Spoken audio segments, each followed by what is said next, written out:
Machiegni nyakurom gajwang' jaloko en Belinda Phillips nyinga Lydia Hokeyo. Jodolo mopogore opogore ochiwo ote ne josiasa mondo mi ochop kare singo magisebedo ka gichiwo ne oganda jo Kenya.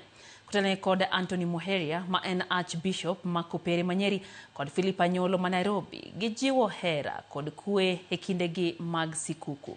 Judith Omondi kelona mathoth kaka jo Kristo ne obago nyasi mar Christmas chakre kanisa Kopere ma Roma kama Papa Leo mar 14 notelo nyasi mar nyuol Yesu. Kochakore Roma, tugo mar rapar mar nyuol Yesu kaluwore kod yie mar moko kuom jo Kristo, jo Kopere kotelnegi kod Papa Leo mar 14 chokruok e pek. Rameny mar kul mane onyuolie jawar ka ote mar Papa Leo mar 14 obedo hera kod sir ne anyuola manyalo gini piny. He sends a child to be a word of hope in the face of the suffering of the poor. He sends one who is defenseless to be the strength to rise again before violence and oppression. He kindles a gentle light that illumines with salvation all the children of this world.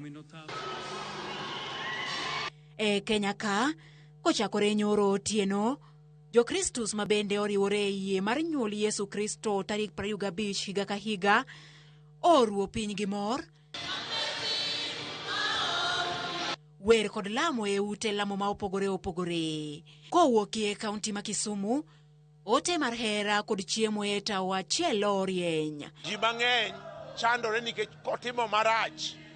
Gimotimo marach ne maluwe momiyo kwe onge nikech iparo ni ng'ane natimo ne marach. Koro gino chandi, to kidwaro kwe to in be nyaka ichwo kodhi mar kwe, bed gi ji duto kod kwe. Kik itim ne ng'ato marach. Wabed jogo mantiere kod hera, kik waherre wawegi kendwa wawegi kachiel gi joutewa gi familia magwa, to wapare jogo bende ma ongego mondo wamigi gino matin ma bende Nyasaye omiyowa. Kwachiemo kachiel kanyakla kachiel kodgi to bedo mor ne ji duto te. Nairobi e odiochieng' ma kawuono, kowuokie kanisa Kopere ma Holy Family Basilica, Jodolo Philip Anyolo telie misa mar 2 kendo jodongo kod rowere, mine kod wuone ochopo kendo e lenda wang'gi mor kod ng'uono e neno.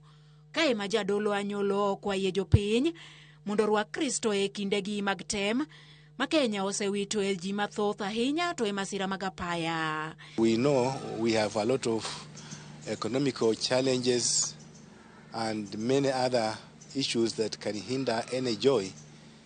As we talk, we have lost already many Kenyans on the streets, on the roads, traveling back to their places where they would have enjoyed being together as families. But this one also mentioned, we still want to believe God is with us as we celebrated the year of hope. Jo Kristo e kaunti Manyeri bende ne okodong' chien. Archbishop Anthony Muheria okwayo jotelo mondo ti kod kinde magin go e tiyo ne jopiny to ok rango igi giwuon. If only Kenyans, we can embrace authenticity, transparency, truthfulness, empathy, care, compassion, and at the same time avoid any kind of hidden motives that seek self-gratification or selfish profits. May God be with our country. Judith Omondi, Ramogi TV. Morgilo nonen odiochieng' tulu heba ma Kisumu ka oganda no chopo winjo ber